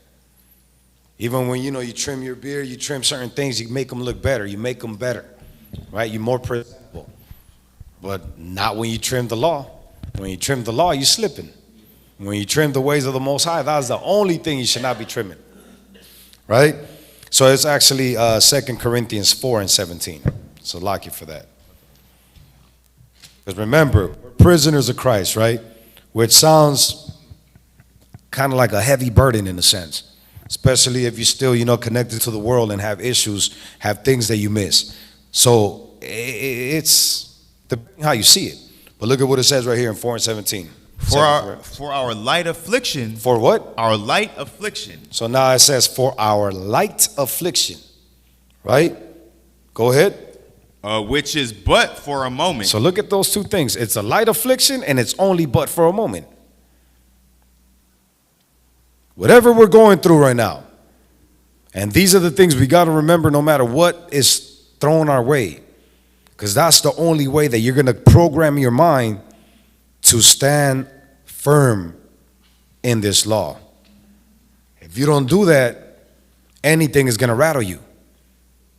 Anything is going to make you act out of character. And then you're back to them ways that are not of the Most High. Backsliding and also being a bad example unto the nation. Because, people are watching. No matter what you think, people are always looking at us. And if we conduct ourselves in a way that's not according to the scriptures, then you start seeing people, lose respect and forget about the respect towards you. But it's like, man, this is the brother that claims to be an Israelite? Okay, cool. And this is how he acts? Or this is how she acts? I'm cool with that. So imagine, instead of encouraging people to come into the law and switch their lifestyles, you're encouraging them to continue in the way that they're in. Because they're looking at you like, I ain't trying to be like that. If that's what a Hebrew Israelite is, I'm cool. You know what I'm saying? So again, for our light affliction, which is but for a moment, go ahead. Worketh for us a far more exceeding eternal weight of glory. Look at that. The weight that we feel is really not, it's not. First is light affliction. Second is for a moment. And then it says, this works for us a far more exceeding and eternal weight of glory. You could jot down Romans 8:18 along that, right? So let's go from there and get Galatians 6.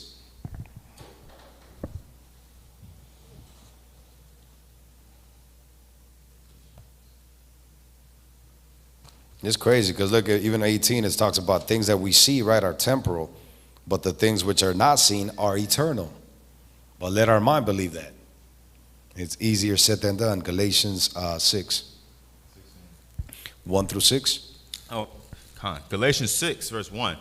Brethren, if a man be overtaken in a fault, ye which are spiritual, restore such an one in the spirit of meekness, considering thyself, lest thou also be tempted. Right? So these are the things we need to be doing with each other, towards each other, right? Helping each other out. It says, restore such an one in the spirit of meekness. So you're not going to come at them and just go all out and go crazy with the brother or the sister.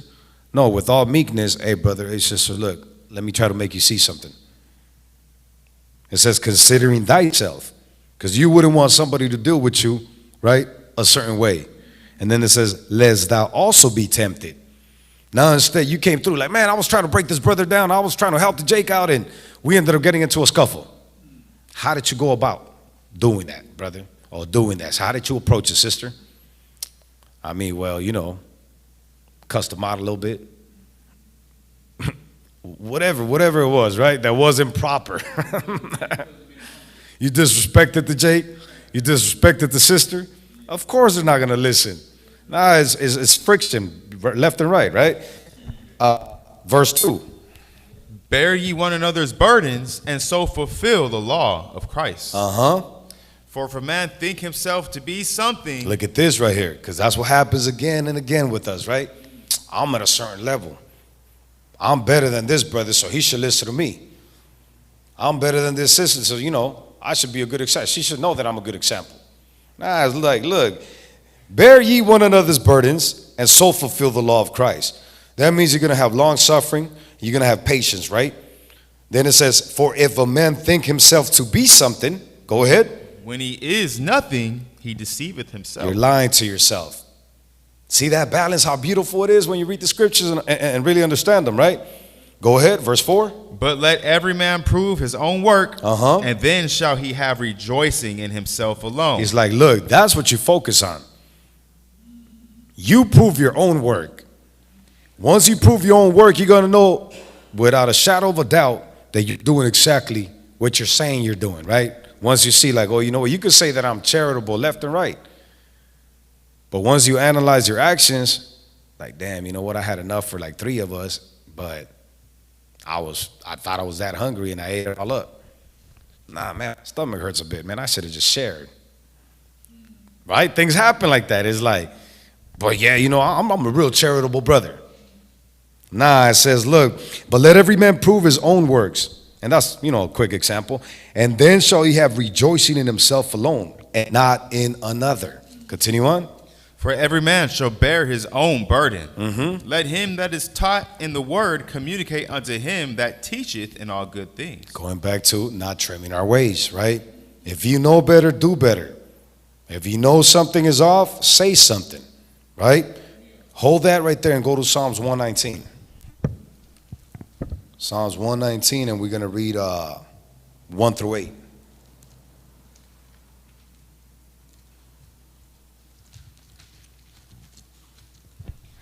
Psalms 119. Blessed are the undefiled in the way who walk in the law of Yahweh. Look at that, right? Going back to not trimming our ways. The scripture just said, blessed are those that walk in the way, right? Read that again, Art. Blessed are the undefiled in the way who walk in the law of Yahweh. Man, look at that. Right?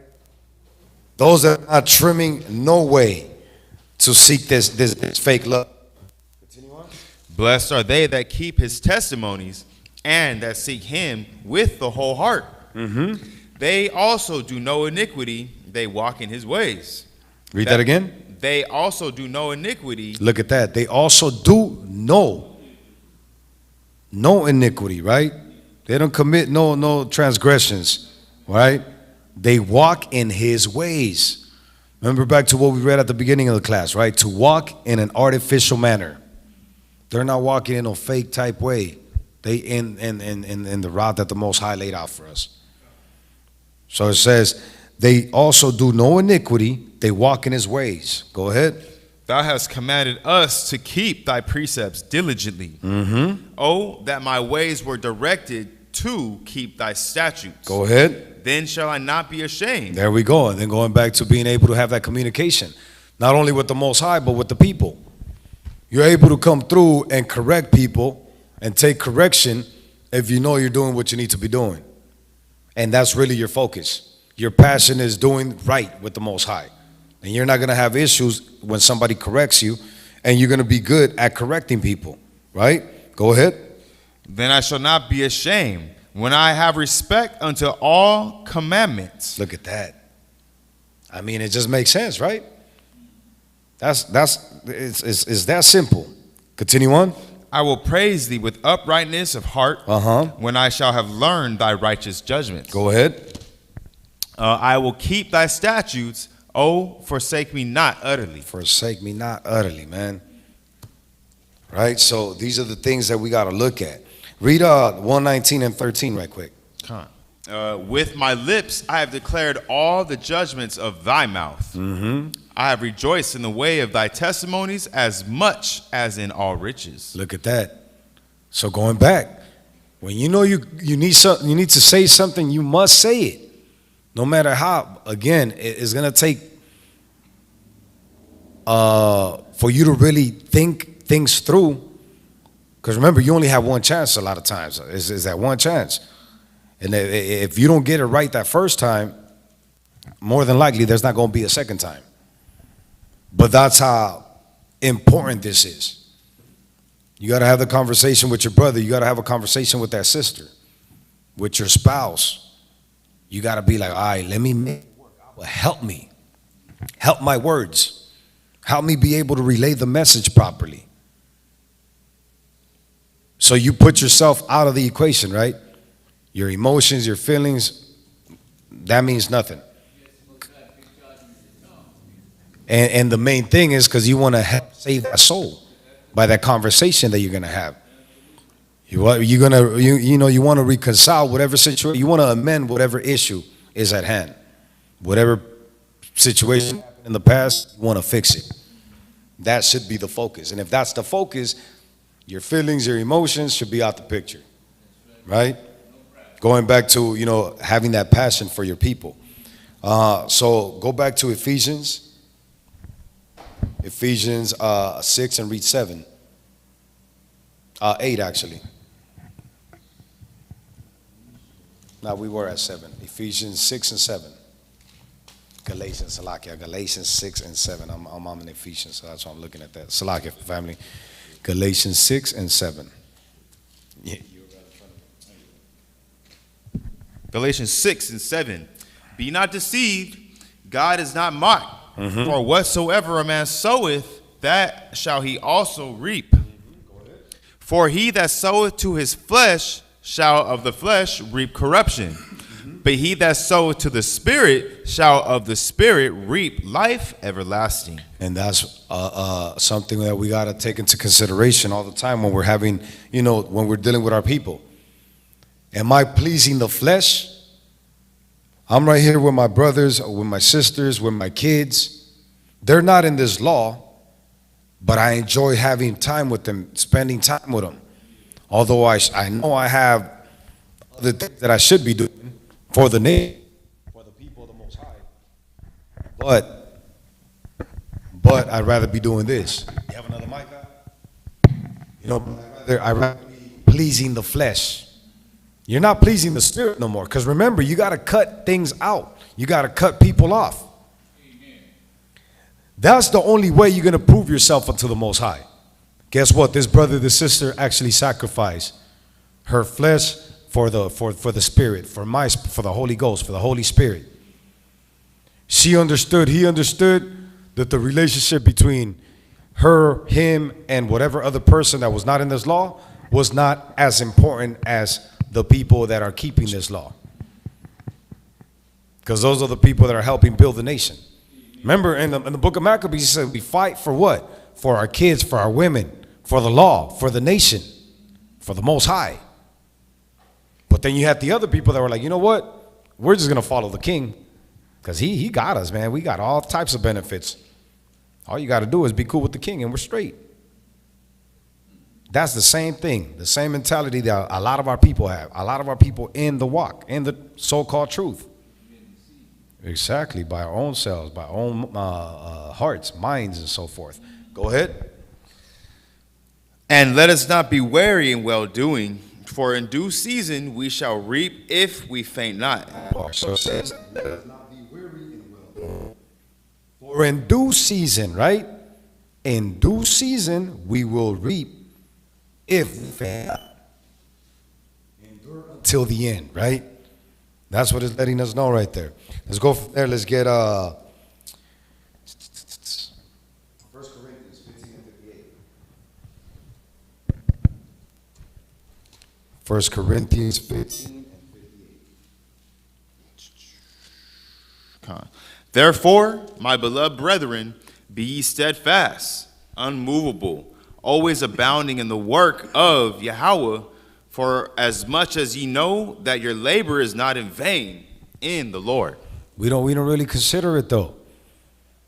We rather trim our ways to be cool with people, not knowing that if we stand, right, steadfast, unmovable, always abounding in the works of the Most High, we become influential, right? We everybody talks about influencers nowadays. But we don't consider that we are a big influence when we hold our ground, when we handle what we got to handle in the eyes of the Most High. People start looking at that because remember, we only do things because that's what's in our environment. We're usually a product of our environment, right? Unless you're the oddball. But for the most part, everybody follows in Israel. And for the most part, everybody follows Israel. The trends and the whatever we set, right? That's why earlier we read that we were also teaching the wicked more wicked ways. You look at things like gangster rap. You look at things like, every genre that we have that's negative nowadays. Israel created it, and now all the nations partaking of it, wanting to be like Israel. But going back to this right here, it says, therefore, my beloved brethren, be ye steadfast, unmovable, always abounding in the work of the Lord. For as much as ye know that your labor is not in vain in the Lord. So if we really care for those brothers, those sisters, that uncle, grandma, our kids, then guess what? We're going to stay steadfast in the works of the Most High. And in doing so, we could ask and pray to the Most High that if it be His will at the end of the day to bring them along. Instead of us trying to please them and do whatever they're doing. Because whatever they're doing is not of the Most High. So now when you think you're helping them, you're actually destroying yourself. You're trimming your way, right? And now by you trimming your way, you're coming closer to destruction. Because in doing so, you're going against the laws of the Most High. You're committing iniquity, right? Doing the complete opposite of what we read in Psalms 119. Whenever you get a chance, read the whole chapter. It's beautiful. So let's go from there and let's get a couple of these things real quick. Integrity. Go to Sirach 32. Attributes of a leader, right? Sirach 32 and 15.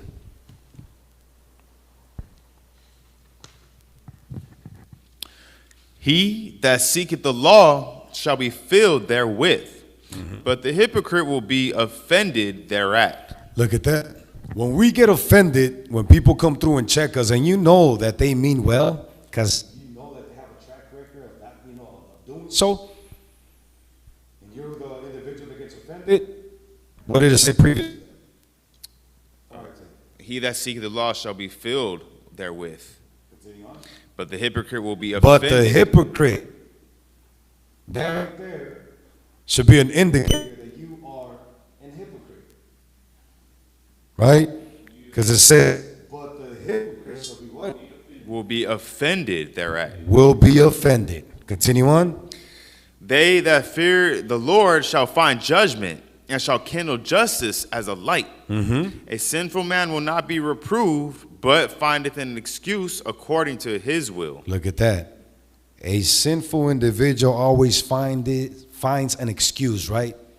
To do whatever it is, to excuse whatever his will is. Trimming his ways.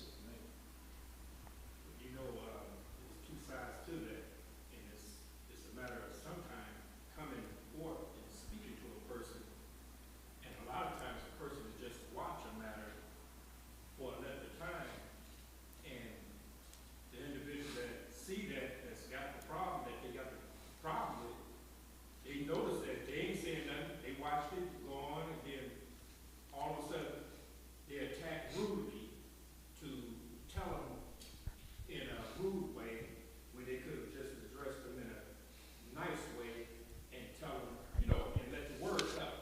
God, exactly. In other words, they waited and watched them and treated them real negative and then come at him and act as though you came at him in the beginning. You waited like maybe months or weeks or days.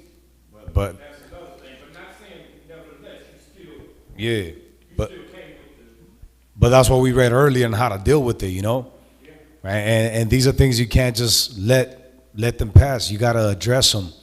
As soon as you see them, you got to address them. That ain't happening much. So how you could be forgiven for something, when they say 7 times 70, you ain't even forgiven one time. You ready to check me. Yeah, it happens. You give them a rudeness for about a month, and then you check him, and you ain't gonna let them do it again. It ain't gonna be no second time. Exactly, but You treated him right the first time. these are the things that we're trying to eliminate, you know? They trying to say they make it to the king. They're working on their own. It happens, yeah. But they figure they ain't got nothing to do with it. Yep, but that's again, you know, that's going back to what it says right here, you know? The hypocrite. That's the real hypocrite. Yep. So read that again, 17. A sinful man will not be reproved, but find an excuse according to his will. Exactly. Continue on. A man of counsel will be considerate, but a strange and proud man is not daunted with fear. Which is what you're talking about right here. You see that? It says a man of counsel will be considerate, but a strange and proud man is not daunted with fear. Go ahead. Even when of himself he hath done without counsel. You see that? And you'll find the excuse. Oh, you know what? I did this because of this. No, brother. You were in the wrong. Just take that L and learn from it, you know? Ain't no problem about being checked, but, you know, don't be waiting checking out. Gone. Let's go to the next one. Innovation, right? Innovation. Again, these are attributes of leadership, good leadership, right? I looked at this and I was thinking about, you know, the book of Acts. Go to Acts 17 right quick. Acts 17, and we're going to read 6 through 7. And there's so many ways. Like now, imagine all the things that our brothers are putting together. Not only here in the West Coast, but all throughout. You have cookouts, you have, you know, family gatherings, you got, you know, things that are off the truth, but still related to the truth. You have friends and family. We have, you know, Brucella coming up. We have, you know, open mics all throughout the nation. You have so many things, even during the feast days that we partake of. So these are, you know, innovations. These are things that, you know, you're coming up with constantly because you care about your people. You're creating new things, new ideas to be able to, you know, bring forth, you know, the sheep, the fold, right? So look at the book of Acts 17 and 6. And when they found them not, they drew Jason and certain brethren unto the rulers of the city, crying, These that have turned the world upside down are come hither also. Look at how they were addressing it then, right? Because this is when they came through and Paul was talking about Christ. A lot of the brothers understood it and believed it, but read verse 5 right quick. But the Jews which believed not, moved with envy, took unto them certain lewd fellows of the baser sort. Sounds familiar, right? Like to what we read in Jeremiah, right? These Jews that didn't believe in Christ, right? They moved with envy and took unto them certain lewd fellows, right? Talking about these individuals that were just pretty much heathenistic, like just base, just completely foolish individuals, right? And they what? And gathered a company and set all the city on an uproar and assaulted the house of Jason and sought to bring them out to the people. All right, so what I'm getting from here is like when brothers went to the churches. They had an idea. One of the brothers is back there, back in the day, and they used to go to the church and post up outside. A lot of Israel started doing that. Right? But these were ideas that the young brothers had, and it was like, you know what, let's go to the church hall and let's address the people. Let's show them our culture. Let's show them what it is. Several people came and were gathered from those you know, outings. So these are the same things that we're reading about, right? Brothers came through and they were teaching left and right. That was the mission that Christ gave them, right? But yet these individuals that weren't in that didn't believe, they came and set up and went and talked to the brother's house and went against prophets, the disciples, right? So continue on with where'd you leave off? Verse 8? 6 or 5, actually. No. We skipped down to 6 again. Okay, so verse 6. And when they found them not, they drew Jason and certain brethren unto the rulers of the city, crying, These that have turned the world upside down are come hither So also. imagine what they knew about these brothers. To say that, right? These that have turned the world upside down are come hither also. All praises. Because guess what? These were the brothers that saw the vision, because you also got to have a vision as a leader, saw the vision and was like, you know what? This is what we need to do. We need to travel. They were traveling all throughout. You look at the missions, the what do you call it? Yeah, the missions. I forget the other term that Paul took. Man, he was covering a vast amount of land. The journeys, thank you. All his journeys, they were, man, he covered all kinds of countries. Why? Because that's the type of leader he was. He had that vision, right? He had integrity, innovation. He had passion. Because if he didn't have passion, he'd have been chilling at the pad like, nah, you know what? It's cool. Y'all got it. He was like, nah, I got to make this happen. He was shipwrecked. He was beat. He was in prison. He was everything. And bit by man. And he was still like, you know what's going to separate me from Yahushua? Nothing. I'm good. Because that passion was real, right? So this is what the brothers were doing, right? They were being creative in the things that they were coming up with to be able to reach the people. Read verse 7. When Jason hath received, and these all do contrary to the decrees of Caesar, saying that there is another king, one Jesus. So it says, again, right, here come these that have turned the world upside down. It says, whom Jason hath received. So they're blaming, they're letting them know who received them in that city, right? And these also do contrary to the decrees of the government that's in place right now. They're going against the states. They're going against the U.S. and its ways, saying that there is another king, one, Jesus. So then guess what? With that innovation, you're going to have that revolutionary spirit. At least that's how you're going to be seen. And this is what you got to have in mind. Like, okay, you know what? If you're trimming your ways, then that means you're just a yes man. You're like, okay, cool, I'm good. I'm just going to be a follower of whatever's around me. So I could have, so I could have no friction with the people that are around me. And I could be a man pleaser. The opposite of that is this. Yeah, you know what? And Jason's the one that received them. This is Israel. Look, that's the brother that received them right here.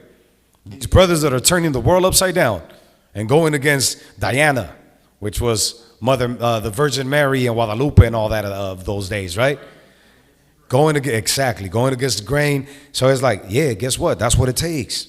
That's what it takes. You gotta, have that to be able to handle the business of the Most High. Let me get 17 and 21. For all the Athenians and strangers which were spent their time in nothing else but either to tell or to hear some new thing. All right, so here comes Jake, and he's letting them know about the doctrine. So these Athenians here are like, yeah, all right, let us hear what you got to say.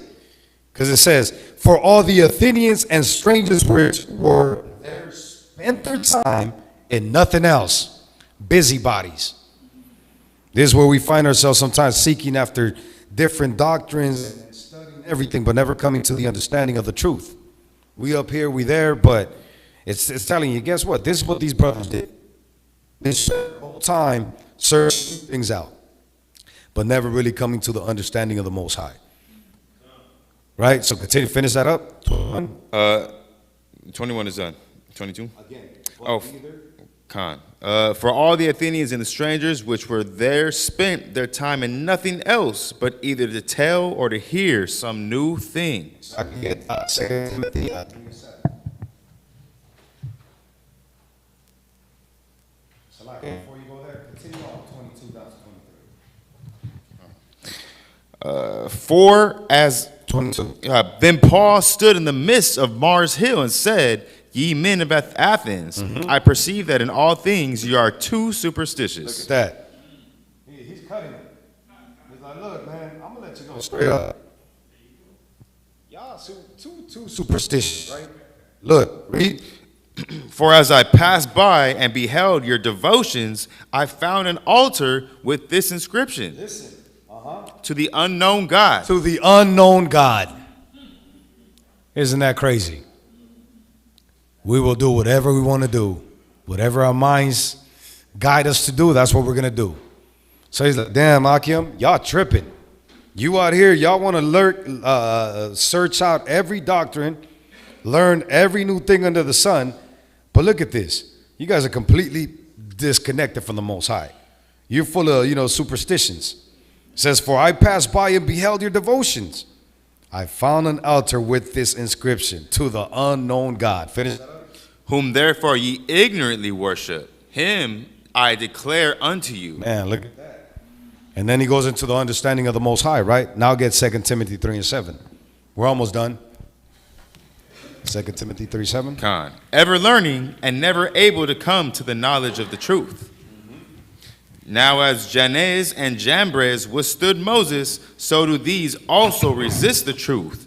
Men of corrupt minds reprobate concerning the faith. Look at that. Trimming our ways, right? Now we forsake the law and are doing the complete opposite. Doing everything but what's in the book. What's in the law of the Most High. I think those two are good. So, this is what is going into when we're trimming our way. Let's go and cover vision. Romans 3:1-4.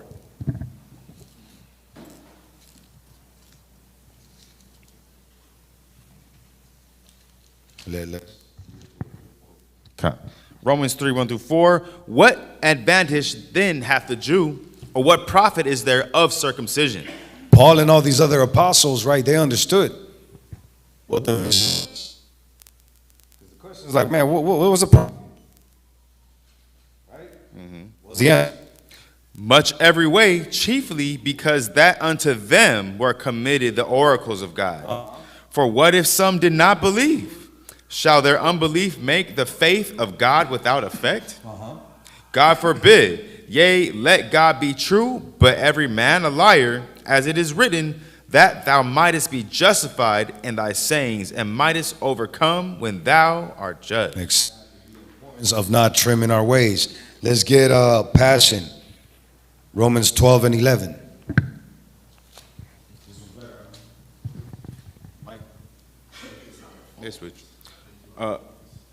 Romans 12:11. Not slothful in business, fervent in spirit, serving Yahweh.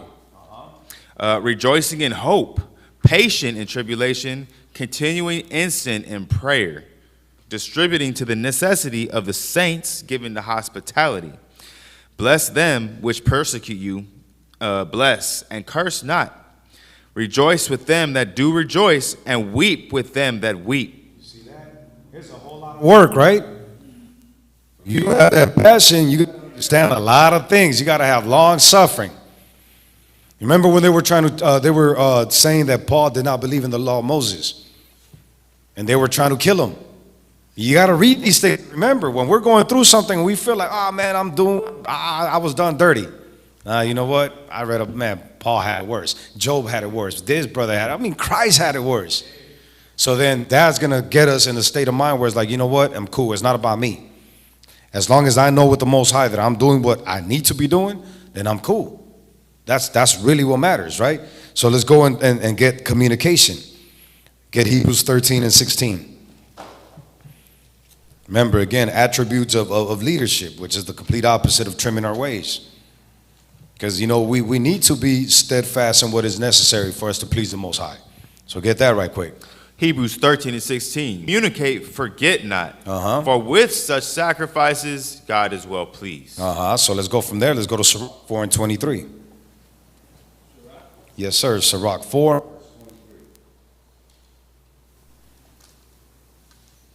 Sirach 4:23. And refrain not to speak when there is occasion to do good. Listen to that, right? So the scriptures tell you to check your tongue and watch what you say. But look at what it said right here. And refrain not to speak, right? So don't hold back when there is what? Occasion to do good. When there is occasion to do good. Like they say, if you ain't got nothing good to say, don't say anything. But when there is the ability, the chance for you to do so, don't hold back. It means when you got to correct somebody, when you see that something is off, and they know better. And even if they don't know better, address that. Finish that up. And hide not thy wisdom in her beauty. And hide not thy wisdom. What good is it if you have wisdom if you don't share it? No good. Then let's from there let's get 2 Corinthians. No, that was it with that. Self-awareness. Sirach 5:15. You're right there. Be not ignorant of anything in a great matter or a small. Another one, right? Be conscious of the state of thy flock.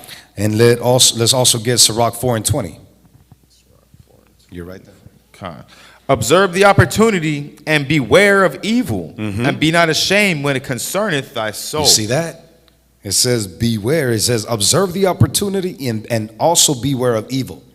Self-awareness. You could also take 1 Peter 5:8. Be sober, be vigilant, right? Also the scripture that talks about knowing your evils and getting away from those evils. Self-awareness. Knowing what's not good for you. Knowing that if liquor's not good for you, leave it alone. If women are not, you got issues, hey, leave them alone. And vice versa. Whatever issues our own demons, we know them. We should know them. We should have self-awareness. By us analyzing that, examine yourselves.